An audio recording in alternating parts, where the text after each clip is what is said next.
Hi friends, ఏమీ కూర లేదా? శనగపప్పు ఉడకబెట్టుకోండి.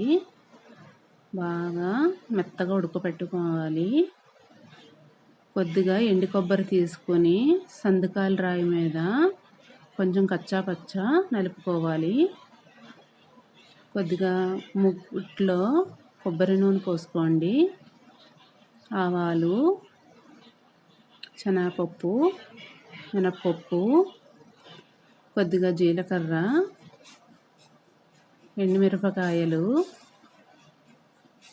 కరివేపాకు, పచ్చిమిర్చి, వెల్లుల్లి, దంచిన కొబ్బరి బాగా వేపేసుకోండి.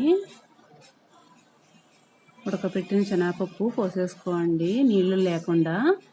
కొద్దిగా పసుపు, సాల్టు, నిమ్మకాయ, ఒక చెక్క సరిపోతుంది గింజలు తీసేసి. చాలా బాగుంటుంది. కొద్దిగా నెయ్యి వేసుకోండి లాస్ట్లో. చాలా టేస్ట్